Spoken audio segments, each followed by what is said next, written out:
네, 여러분 안녕하십니까? 출발 마케돈 예민수입니다. 새로운 한 주가 시작됩니다. 본격적으로 이제 6월이 시작됩니다. 예, 이번 한 주도 여러 변수들이 시장에 오락가락하고 있는 상황인데요. 일단은 그 미국에서 열리고 있는 이제 암학회, 아스코 관련해서 바이오주들이 조금 더 탄력을 이어갈 수 있지 않을까 기대가 되고요.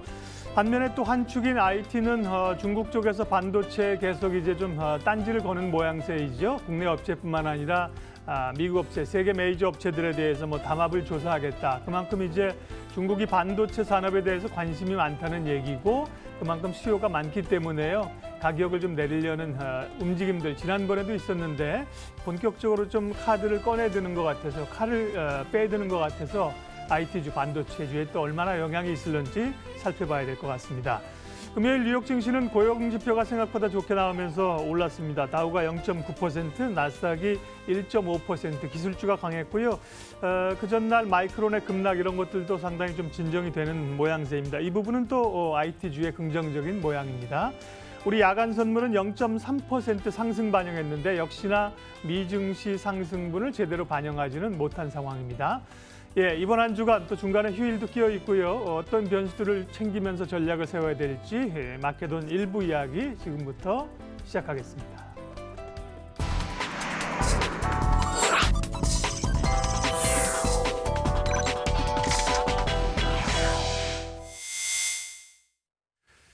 예, 첫 코너는 장영혁의 마켓 시그널 한국투자증권 이프렌즈예요. 장영혁 팀장님과 함께 이번 한 주 또 오늘장 시장의 중심을 잡겠습니다. 팀장님 어서 오십시오. 네, 안녕하세요. 그러게요. 뭐 이번 주는 시작하면서는 사실 뭐 이렇게 충격적인 아침에 또 뭐 불이 나게 챙겨야 될 뉴스는 좀 적은 것 같은데 이번 주 주목해야 될 이슈 뉴스 어떤 게 있을까요? 네, 네 가지로 정리해 봤는데요. 네. 일단 첫 번째 뉴스는 6월 12일으로 다시 확정이 됐어요. 네. 네, 세기의 단판이라고 부르는 어제 모 TV 지상파 채널에서 보니까 이 특집 프로그램을 방송을 하더라고요. 그래서 이 거래 기술에 뭐 완벽히 능한 트럼프가 판을 뒤집었다 다시 뒤집은 거죠. 그래서 협상 분위기를 상당 부분 미국 쪽으로 끌고 간 부분이 존재하는데요. 어찌됐건 6월 12일으로 다시 확정을 시켰기 때문에 이제 사전 조율 의제 부분에 대한 관심이 많이 높아질 것으로 보여집니다. 미국이 이런 정도의 이 지원을 해주기 위해서는 북한이 이 정도는 받아들여야 된다라는 게 회담 전에 상당 부분 이제 맞아 떨어지게 될 것으로 보여지는데요. 그 조율 과정을 아마 이번 주에는 관심 있게 지켜볼 것으로 보여집니다. 일단 두 번째 뉴스는 이탈리아 뉴스 말씀드려야 될 것 같은데요. 네. 급한 불 껐죠. 네, 무정부 상태를 종료했습니다. 콘테 총리 지명자가 공식 취임했고요. 다시 한번 내각 구성권을 이 동맹당과 오성운동이 가져간 상황이기 때문에 지난 금요일에도 우리가 잠깐 말씀드렸던 것처럼 이 상당 부분 그 이전에 비해서 많이 떨어지긴 했습니다만 이탈리아 유로존 리스크가 그래서 동맹당 표가 요즘 좀 올라오고 있어서 동맹당은 요즘 이 탈유로 얘기를 곧잘 꺼냈었거든요. 그래서 그 부분의 여지는 뭐 남아 있다라는 우려를 할 수도 있겠습니다만 어쨌든 이 이탈리아 우려하던 시각에서는 상당 부분 벗어날 수 있는 상황이기 때문에 뭐 이거 정치적 이슈인데 이게 뭐가 그렇게 중요합니까?라고 말씀하실 수도 있습니다만 유로 약세를 이탈리아가 상당 부분 유도한 측면이 있어서요. 유로 약세가 둔화되는 이슈를 이탈리아가 제공해주면 밀려 올라가던 달러 강세가 둔화된다는 쪽으로 해석을 한다면 넘버원 키커런시 달러 강해졌을 때 시장 재미없었던 특히 신흥국 중심으로 재미없었던 거는 뭐 다들 알고 계시는 부분일 거고요. 그래서 이번 주에 그 부분의 뉴스가 어디로 흘러가는지 그 부분도 뭐 관심 이 뉴스라고 볼 수 있고요. 세 번째 얘기는 좀 전에 뭐 말씀하셨던 것처럼 네.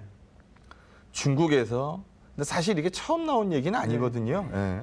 중국에서 삼성은 이제 하이닉스, 마이크론 이렇게 세 개 딱 집어서 이 반도체 가격 담합 거기에 관련된 뭐 조사해서 만약에 맞다라고 하면 지금 계산상으로는 삼성전자가 물어야 될 벌금이 뭐 8조다 뭐다 뭐 지금 얘기가 많거든요. 네. 그래서 그 뉴스도 우리 넘버원 종목이니까요. 예, 뭐 그 뉴스도 시장에서 관심이 좀 모아질 수 있을 것으로 보여지고요.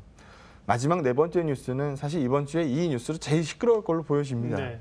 이 월버로스 미 상무장관이 이제 중국 에서 담판을 또 벌이고 있는데요. 지난 2차 담판은 워싱턴에서 있었고요.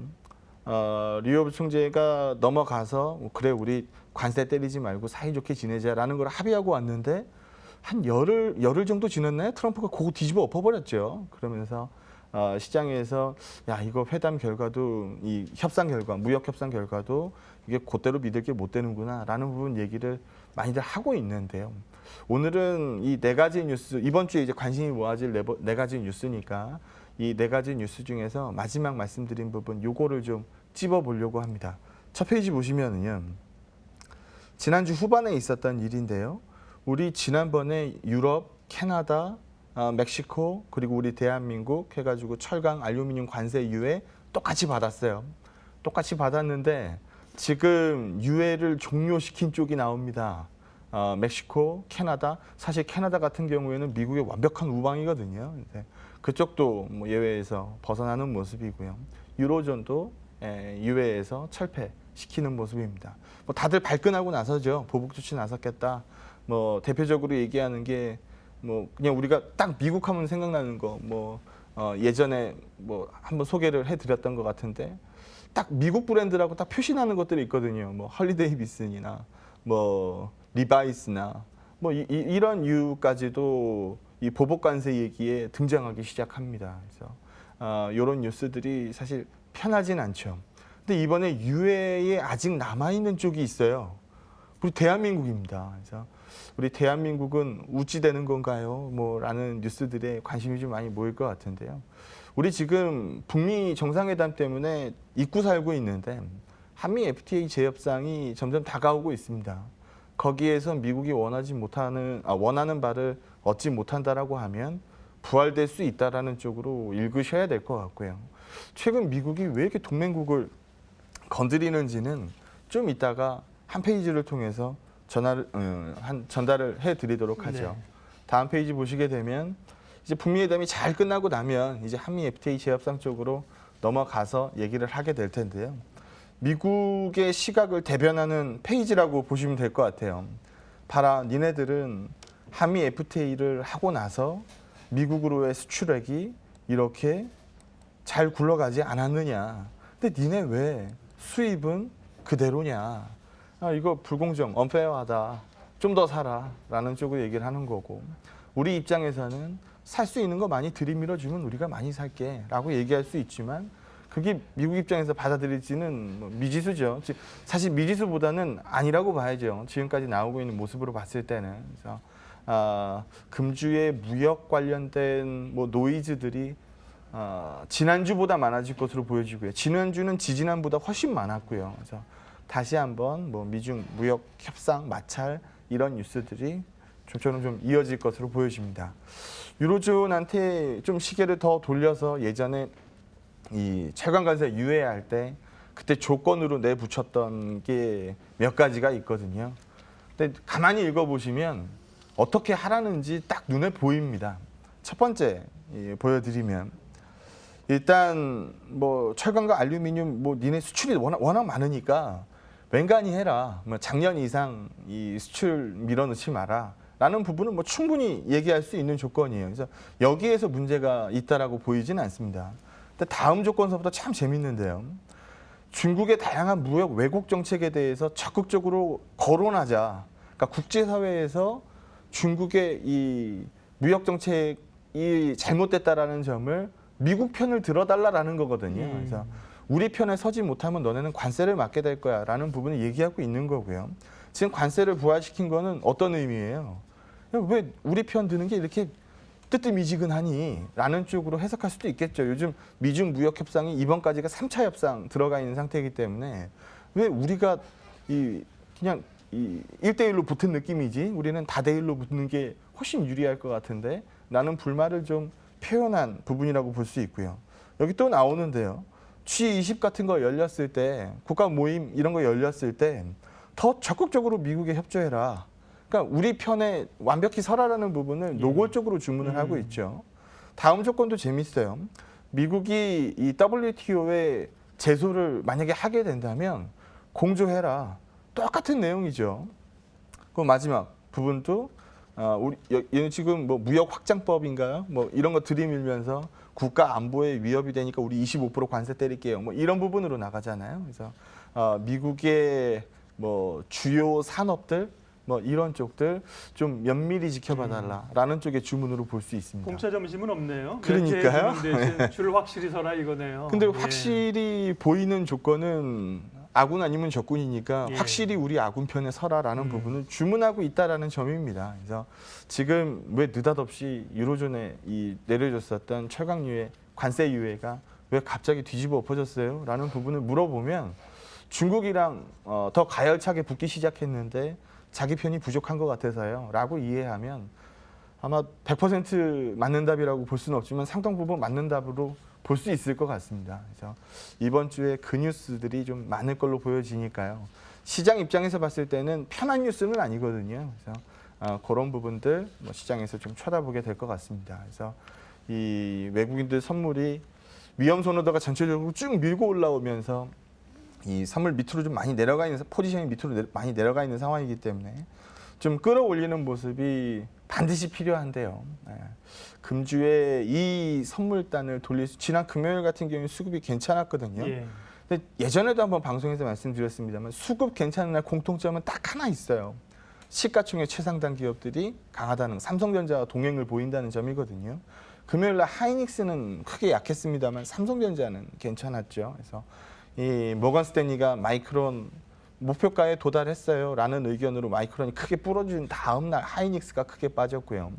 주말 사이에 중국에서 가격 담합 뉴스를 발표를 한 상황이기 때문에 삼성전자와의 동행을 반영해서 본다라고 하면 글쎄요, 이번 주에 삼성전자가 얼마만큼 노이즈를 잘 이겨내느냐, 그게 외국인 선물의 반전을 얼마만큼 끌고 올 수 있느냐, 이게 수급적인 키를 제공할 것으로 보여집니다. 월요일이기 때문에 금주에 관심이 모아질 뉴스 정리해봤습니다. 외국인들은 뭐 얼마나 적극적으로 나올지는 모르겠지만 이번 주 조금 기대감들을 갖습니다. 중국의 MSCI 편입이 이제 시작이 돼서 일단 뉴스가 하나 지나갔고요. 네. 삼성전자 블록딜도 뭐 또 있을는지 모르겠으나 지금 일단은 뭐 좀 정리가 됐다고 보는 거기 때문에 외국인들 기대가 좀 이고요.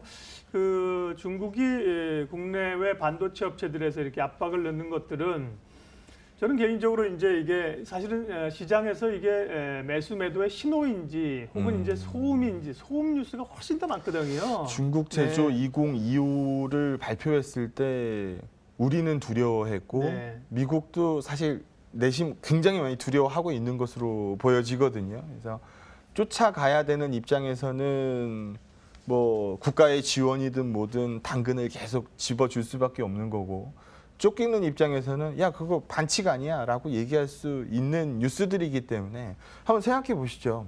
첨단 산업인데 우리는 100% 민간 기업이 만들어낸 데이터로 평가받고 있고, 쫓아오는 입장에서 밥도 먹여주고 뭐 보약 먹여주고 고기 거주고 그래가지고 쫓아가는 입장을 국가가 만들어주고 있으면 이건 공정한 경쟁으로 보기 어렵다라는 부분을 얘기하고 있는 거거든요. 그래서 중국이 지금 현재 넘버원 수입 품목을 보시면 뭐 딱 아실 텐데요.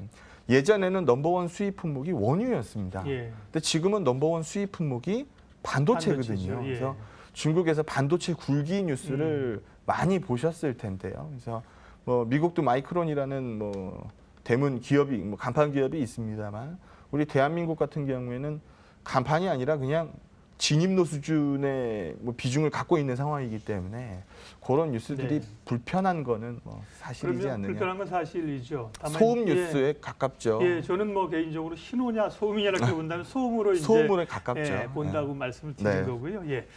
자, 지금 시장을 읽는 굉장히 중요한 판 가운데 하나가 이제 달러와의 흐름입니다. 그것은 네. 이제 미국이 세계 아직 중심에 있고 달러화가 그 가장 중요한 통화기 때문에 달러화 강세를 굉장히 우려했는데 다소 좀 주춤하는 국면으로 이제 들어간 건가요? 뭐 웃긴 표현으로 네. 좀 말씀을 드리면 각국 중앙은행장들이 회식을 한다. 네. 그러면 제일 상석에 누가 앉을 거냐라는 부분을 한번 그냥 방송 재밌으면 예. 방송 재밌으면 좋으니까요.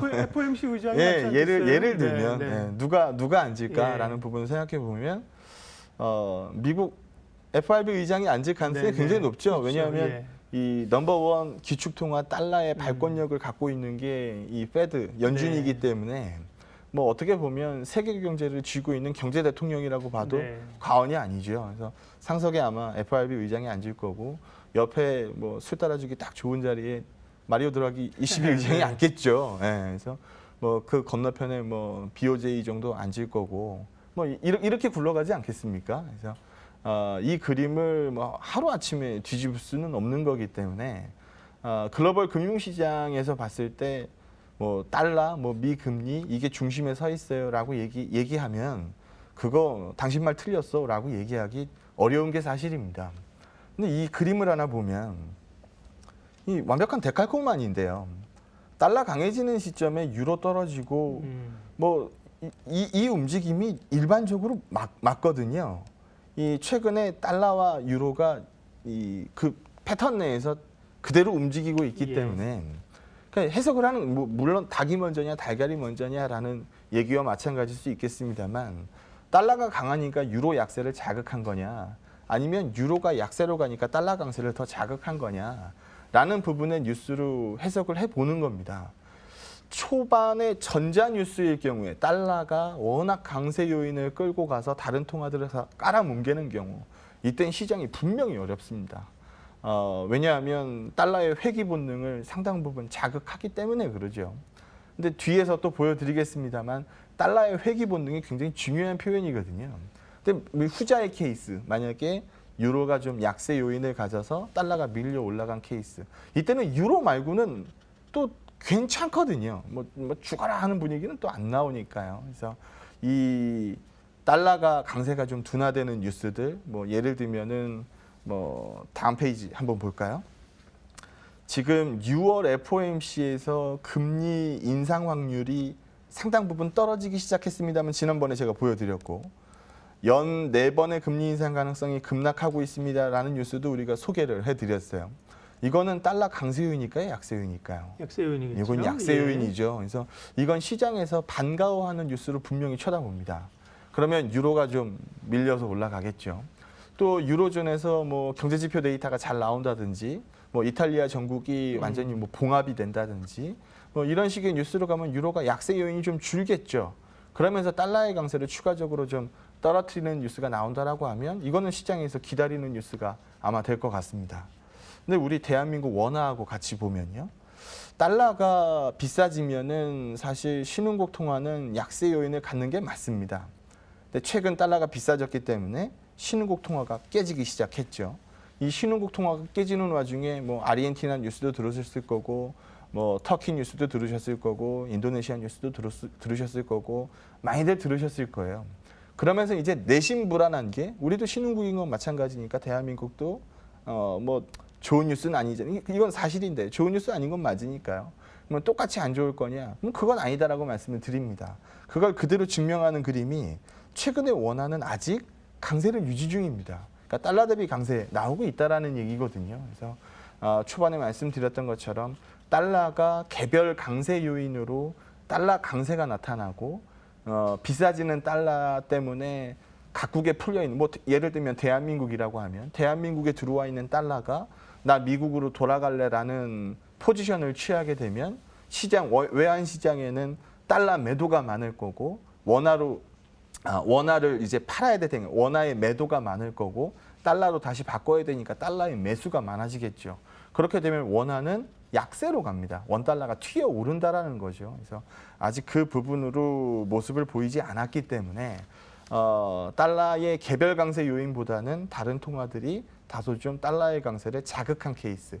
특히 달러 인덱스 내에서 가장 포지션이 큰 유로가 약세 요인이 워낙 많았기 때문에 그게 만들어 놓은 달러 강세 그림 아니었나. 그럼 이번 주에는 이번 주에 한 주 만에 해결이 되긴 어렵겠습니다만 달러는 이제 점점 강세 요인이 좀 둔화되는 뉴스를 찾아보고 유로는 점점 약세가 둔화되는 뉴스들을 찾아보고 그게 많아지기 시작하면 시장은 다시 정상으로 회귀합니다. 라고 이해하시면 될 것 같습니다. 예, 이번 한 주 또 어떻게 보면 6월의 주요한 흐름들을 살펴봤네요. 예, 전략 좀 마무리하겠습니다. 한마디로요. 네, 지난 금요일도 뭐 크게 다르진 않았던 것 같아요. 지난 금요일은 대북이 좀 약했죠. 네. 예, 대북이 좀 약하고 삼성전자는 살아있지만 하이닉스가 좀 빠졌고요.